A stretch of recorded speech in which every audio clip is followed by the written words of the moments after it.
உரிமை குரல் நண்பர்களுக்கும் வணக்கம். விஜயோடைய அரசியல் வருகை குறித்து நீங்க என்ன நினைக்கிறீங்க அப்படின்னு நெறியாளர் பாத்தீங்கன்னா சீமானிடம் கேள்வி எழுப்பிய போது கொஞ்சம் கூட சீமான் தயங்காம ஒரு பதில சொல்லியிருக்காரு. அது என்ன அப்படின்றத வீடியோல முழுமையா பார்க்க போறோம். வாங்க பார்க்கலாம். நாம் தமிழ் கட்சியின் தலைமை ஒருங்கிணைப்பாளரான சீமான் அவர்களுடைய செய்தியாளர்கள் சந்திப்புல நெறியாளர் ஒருவர் பாத்தீங்கன்னா விஜயோடைய அரசியல் வருகை குறித்து என்ன நினைக்கிறீங்க அப்படின்ற ஒரு கேள்வி எழுப்பியிருந்தாரு. இந்த கேள்விக்கு சீமான் என்ன பதில் சொல்ல போறாரு அப்படின்னு அனைவருமே எதிர்பார்க்கும் போதுதான் சீமான் ரொம்பவே சிரிச்ச முகமாக இனிமே அரசியல நான் தனியால் இல்ல அப்படின்னு சொல்லியிருந்தாரு. இந்த ஒரு செய்தி அப்படின்றது அனைவருமே பீதி அடை வச்சிருக்கு அப்படின்னு சொல்லலாம்.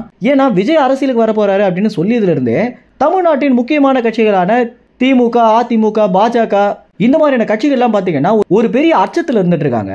ஏன்னா ஒரு உச்சக்கட்ட நடிகராக இருக்கக்கூடிய விஜய் அரசியலுக்கு வராரு அப்படின்னும் போது ஏகப்பட்ட வாக்குகளை விஜய் வாங்குறது மட்டும் இல்லாம அது திமுகக்கு கிடைக்கக்கூடிய வாக்குல நிறைய பாதிப்பு ஏற்படலாம் அப்படின்றத உணர்ந்துதான். இப்படி இருக்கும்போது இது குறித்து சீமான் என்ன சொல்ல போறாரு அப்படின்னு அனைவருமே எதிர்பார்த்துட்டு இருந்தாங்க. இந்த ஒரு தருணத்துல சீமான் சொல்லியிருக்கக்கூடிய பதில் அப்படின்றது அனைவருமே பெரிய ஆச்சரியத்துக்குள்ளாக இருக்கு அப்படின்னு தான் சொல்லணும். எப்படி கொஞ்சம் கூட பயம் இல்லாம சீமான் இந்த மாதிரி ஒரு தகவலை வெளியிட்டாரு அப்படின்னு அனைவருமே பாத்தீங்கன்னா ஒரு பெரிய ஆச்சரியத்துக்குள்ளா இருக்காங்க. ஏன்னா ஏற்கனவே விஜயோடைய தந்தையான எஸ்.ஏ. சந்திரசேகர் என்ன சொல்லியிருக்காரு அப்படின்னா விஜயை பொறுத்த வரைக்கும் தமிழ் தேசியத்து மேலதான் விஜய்க்கு அதிக அளவில் ஆர்வம் இருக்கிறத நான் நேரடியாக பார்த்திருக்கேன் அப்படின்னும் சீமானுடைய நிறைய வீடியோக்களை விஜய் தனிப்பட்ட முறையில் பார்க்கறத நான் பார்த்திருக்கேன் அப்படின்னு சொல்லியிருக்காரு. ஒருவேளை சீமானுடைய அரசியல் மேல அதிக அளவில் ஆர்வம் கொண்டு கூட விஜய் அவர்கள் பாத்தீங்கன்னா தமிழக முன்னேற்ற கழகம் அப்படின்னு வச்சிருக்கலாம். ஏன்னா நம்ம திராவிடர்களே இல்ல அப்படின்றத சீமான் உணர்த்திய பிறகு நம்ம எல்லோருமே தமிழர்கள் தமிழ் தேசியவாதிகளாக மாறிட்டு வந்துட்டு இருக்கோம். இந்த நிலையில தமிழக முன்னேற்ற கழகம் அப்படின்னு வச்சது ஒருவேளை இவங்க இருவரும் இணையறதுக்கு நிறைய வாய்ப்புகள் இருக்கும் அப்படின்ற சந்தேகத்தை தான் எழுப்பியிருக்கு. இப்படி ஏற்கனவே ஒரு பக்கம் சந்தேகம் இருக்கும்போது சீமான் இந்த மாதிரி சொல்லி இருக்கிற பதில் அப்படின்றது ஒருவேளை இவங்க ஏற்கனவே பேசிப்பாங்களோ அப்படின்னு அனைவருக்கும் சந்தேகம் வந்திருக்கு. ஏன்னா புதிய தலைமுறையில சீமான் ஒரு தகவல் என்ன வெளியிட்டிருந்தாரு அப்படின்னா அந்த ஒரு தருணத்துல விஜய் அரசியல் குறித்து வாயை திறக்காத இருக்கும் போது கூட நிச்சயமாக 26 தேர்தலில் விஜய் அவர்கள் எலெக்ஷன் நிக்க போறாரு அப்படின்னு சொல்லியிருந்தாரு.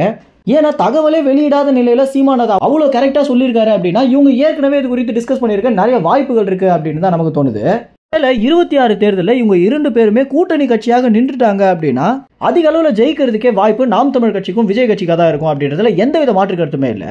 ஏன்னா தமிழ்நாடு பொறுத்த வரைக்கும் திமுக, அதிமுக அப்படின்ற 2 கட்சிகளுமே பாத்தீங்கன்னா தற்போது ஆளுமை இல்லாத கட்சிகளாக தான் இருந்துட்டு இருக்காங்க. இவங்க கட்சியில் இருக்கக்கூடிய நிறைய நிர்வாகிகள், தொண்டர்கள் நாம் தமிழ் கட்சியில ஏற்கனவே இணைஞ்ச வண்ணம் இருக்கும்போது விஜயும் வந்து நாம் தமிழ் கட்சிக்கு ஒரு ஆளுமையாக மாறினாரு அப்படின்னா இந்த கட்சி தான் ஜெயிக்கும் அப்படின்னு நிச்சயமாக சொல்ற அளவுக்கு தான் நாம் தமிழ் கட்சியுடைய வளர்ச்சி இருக்கும்.